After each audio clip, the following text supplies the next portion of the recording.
अस्सलामु अलैकुम वरहमतुल्लाहि वबरकातुह।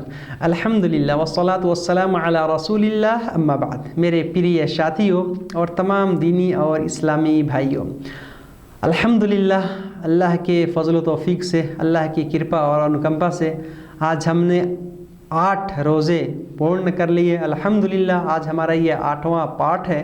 आज के इस पाठ में हम हृदय से संबंधित जो इबादत, जो आराधना और उपासना है उसके बारे में कुछ बातें सीखेंगे। कल के पाठ में मैंने बता दिया था कुछ बातें, 3 बातें मैंने बताई थी, खौफ, रजा और तवक्कुल, अर्थात अल्लाह का डर, अल्लाह से मिलने की आशा और अल्लाह पर भरोसा। ये हृदय से संबंधित ये उपासना है और हमने इसकी व्याख्या कल के पाठ में, कल जो 7वां पाठ था उसमें हमने सीख लिया। आज के इस पाठ में हम क्या सीखेंगे? हृदय से संबंधित कुछ और उपासना। उनमें से क्या है? रग़बा, रहबत, खुशू और इसी तरीके से खशियत और इनाबत। ये 5 बातें इंशाअल्लाह आज के इस पाठ में संक्षिप्त में सीखने का प्रयास करेंगे। मेरे भाइयों, इसका अर्थ क्या होता है? रग़बत, रहबत, खशियत, जो इस किताब के लेखक हैं अल-उसूल सलासा यानी इस्लाम के 3 मूल सिद्धांत। कौन है इसके लेखक? मालूम है नाम उनका आप लोगों का? आप लोगों को नाम का नाम मालूम है? बताइए। शेखुल इस्लाम मोहम्मद बिन अब्दुल वहाब रहमतुल्लाह अलैह। सिर्फ कुरान की आयतें प्रस्तुत कर देते हैं, आप पढ़िए और समझिए और अपने ईमान को ताज़ा कीजिए, अपने अक़ीदे को अच्छा बनाइए मेरे भाई, और कुछ नहीं। वो क्या कहते हैं? व दलीलुर रग़बती व रहबती वल खुशू। रग़बत, रहबत और खुशू की दलील क्या है मेरे भाई? रग़बत किसे कहते हैं? रग़बत यानी चाहत, इच्छा, इंटरेस्ट, ख्वाहिश, और रहबत डर, भय, खौफ, इसको रहबत बोलते हैं। और हर इंसान के अंदर ये बातें होनी चाहिए, हर इंसान के अंदर। नंबर 1, जो अल्लाह की अनुकंपा, अल्लाह की कृपा, अल्लाह के उपहार, अल्लाह के पुरस्कार हैं, जो जन्नत के अंदर पाई जाने वाली अनुकंपाएँ और इनामात हैं, उसको पाने की रग़बत हो, ख्वाहिश हो, चाहत हो, इच्छा हो, अभिलाषा हो। और जो जहन्नम की यातना, अल्लाह की सज़ाएँ हैं, जो अल्लाह ने जो सज़ाएँ, जो प्रकोप अल्लाह ने तैयार कर रखा है, उससे बचते हुए, तो अल्लाह का डर भी दिल के अंदर हो और अल्लाह से मिलने की चाहत भी दिल के अंदर। मेरे भाइयों, ये बहुत अहम चीज़ है। अल्लाह की सज़ाएँ से डरें और अल्लाह का दर्शन करने के लिए हमारे दिल में उसकी इच्छा भी हो, उसकी ख्वाहिश भी हो, और अल्लाह का डर और अल्लाह के लिए सदा नम्रता पूर्वक अल्लाह ही के लिए झुकें, अल्लाह ही के आगे झुकें। ये हमारे लिए बहुत अहम चीज़ है। अल्लाह ताला ने फरमाया, जो इस किताब के मुसन्निफ़ है, जो कुरान की आयत को प्रस्तुत करते हैं, इसमें कहते हैं कि इन्नहुम कानू युसारिऊन फिल खैराति व यदऊनना रग़बन व रहबा।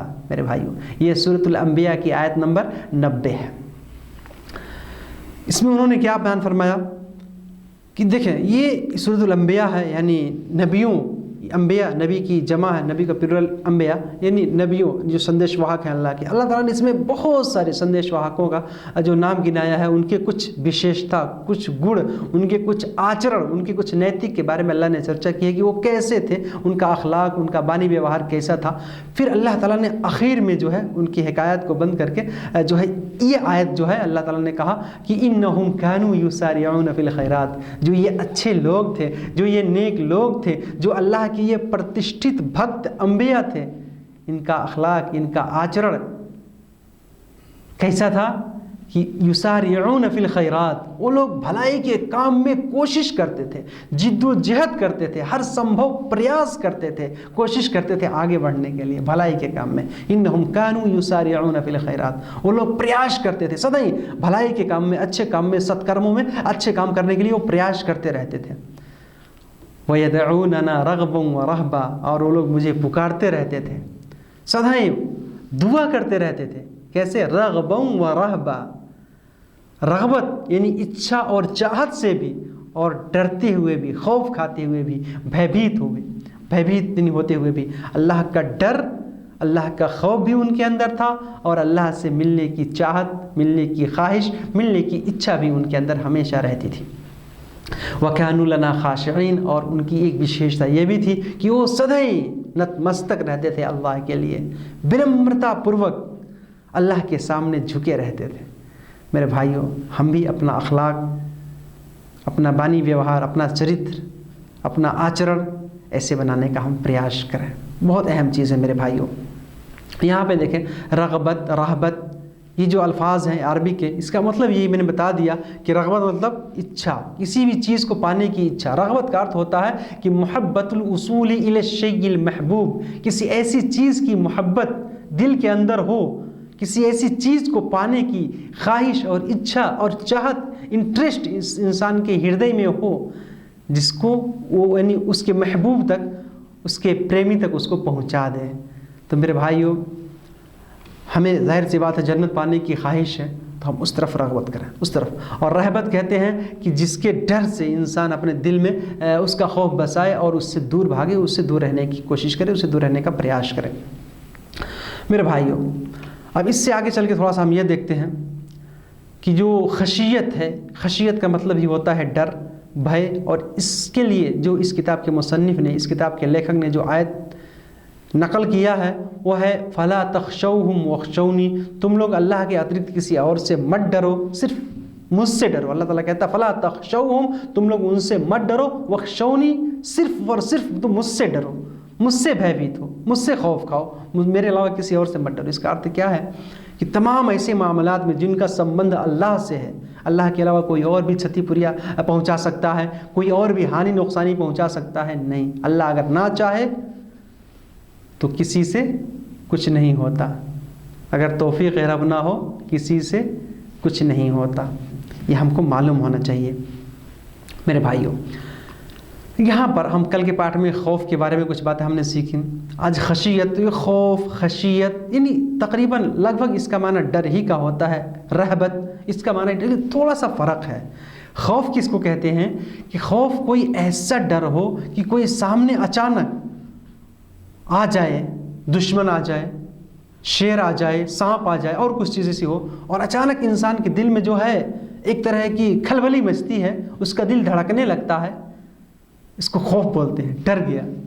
और खशियत, खशियत यानी सामने दुश्मन ना हो, सामने वजह क्या थी डर की, और सामने बिल्कुल ना हो लेकिन इंसान अपने दिल में उसकी कल्पना करे, उसको कहते हैं खशियत। और खशियत ये बहुत ख़ास है, खौफ से ज़्यादा अहम और ख़ास माना खशियत के अंदर पाया जाता है।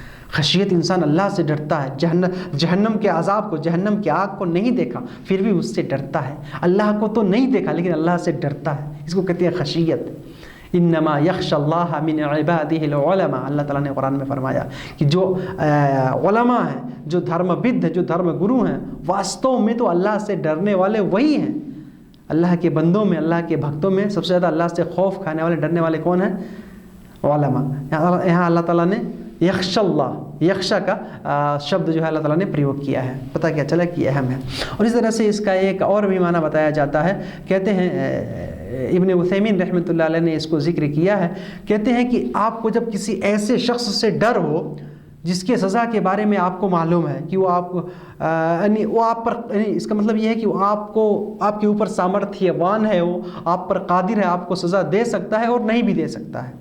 मिसाल के तौर पे अब हम जा रहे थे, रास्ते में दुश्मन थे, तो जाहिर सी बात हम उससे बच भी सकते हैं, छुटकारा भी हासिल कर सकते हैं, भाग सकते हैं और कोई हीला लगा सकते हैं।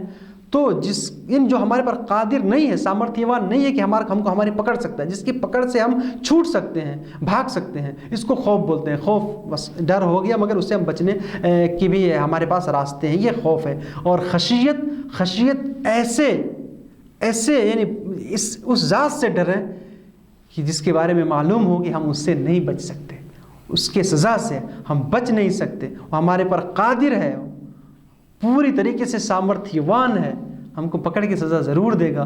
तो हम उससे जो भय अपने दिल के अंदर उत्पन्न न करें, उसको खशियत कहते हैं। उसको क्या कहते हैं? खशियत कहते हैं। मेरे भाइयों, ये बहुत अहम चीज़, हमको ये समझने की कोशिश करनी चाहिए।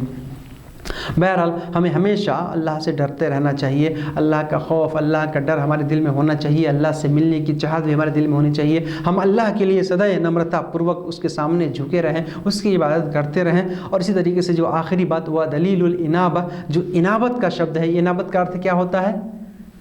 रुजू करना, प्रवृत्त होना, और तौबा का भी लगभग यही माना होता है कि इंसान कोई गुनाह कर लेता है, अल्लाह के दरबार में आता है, क्षमा याचना करता है, पश्चाताप करता है, तो उसको भी इनाबत यानी और ये तौबा कहा जाता है। तो इनाबत का मतलब ये अल्लाह की तरफ रुजू करना, अल्लाह कोई मामला हो गया, अपना कोई भी मामला है अल्लाह से अल्लाह के सुपुर्द कर देना, ये है असल इनाबत का मतलब। अल्लाह ताला ने फरमाया व अनीबू इला रब्बिकुम व अस्लिमू लह, तुम अल्लाह ही की तरफ प्रवृत्त होकर के जाओ, अल्लाह की तरफ रुजू करो, व अस्लिमू लहू, और उसी के लिए आत्मसमर्पण कर दो, उसी के लिए सरे तस्लीम खम कर दो। ये है व अस्लिमू लहू का अर्थ, यानी हम अपने जीवन को अल्लाह के चाहना अनुसार बिताने का प्रयास करें, ये है असल व अस्लिमू लहू इसका अर्थ। यानी अब अल्लाह ने जो हमें आदेश दिया हम वही करेंगे, ज़बान से, दिल से, अपने शरीर और अंगों से अल्लाह के ख़िलाफ़ कुछ नहीं करेंगे। अल्लाह ने हमें यह शरीर प्रदान किया है तो हम उसी के लिए जो है सर तस्लीम खम करते हैं, अपने आप को अल्लाह ही के लिए जो है समर्पित कर देते हैं, आत्मसमर्पण कर देते हैं। ये है वह अस्लिमुल लहू का अर्थ। और हर इंसान, हर व्यक्ति जिसको अल्लाह ने बुद्धि, विवेक, सोचने समझने की ताकत दी है, उसके अंदर यही होनी चाहिए। जो अल्लाह के प्रतिष्ठित भक्त, अम्बिया और रसूल, संदेश वाहक होते थे, उनकी यही जो है आदत और उनका अखलाक यही था, उनका चरित्र ऐसा ही था, उनका आचरण ऐसा था। अल्लाह ताला ने शुएब अलैहिस्सलाम के बारे में फरमाया, जब वो अपने समुदाय से वार्तालाप कर रहे हैं, बातें कर रहे हैं, तो क्या कहते हैं, अलैहि तवक्कलतु, मैं अपने पालन करता, अपने रब अल्लाह के ऊपर भरोसा करता हूँ, वह इलैहि उनीब, और उसी की तरफ मैं प्रवृत्त होकर के जाता हूँ, उसी की तरफ मैं रुजू करता हूँ हर मामला में, हर काम में। तो मेरे भाइयों, हमारे अंदर भी ये ख्वाहिश, ये चाहते होनी चाहिए। तो ये हृदय से संबंधित ये सारे उपासना और आराधना हैं, जिनके बारे में हम संक्षिप्त में, छोटकरी में कुछ बातें सीख रहे हैं, मुख्तसर में इंशाअल्लाह। और जो बाकी इसमें बची हुई हैं बातें इंशाअल्लाह हम वो कल के पाठ में सीखेंगे। याद रहे कि हम ये जान रहे हैं कि सब जो कब्र के अंदर 3 सवाल होंगे, वही इस्लाम के 3 मूल आधार को यानी आधार बना करके इस किताब को लिखा गया है, अल उसूल सलासा। तो उसमें अब हमने अपने रब के बारे में मालूमात हासिल कर ली, तो अब रब से डरना कैसे चाहिए, रब की इबादत कैसे करनी चाहिए, ये सारी बातें हम सीख रहे हैं इंशाअल्लाह। बाकी बातें जो है कल के पाठ में। अल्लाह ताला हम सबको कहने सुनने से ज़्यादा अमल करने की तौफीक अता फरमाए। आमीन। वस्सलामु अलैकुम व रहमतुल्लाहि व बरकातुहू।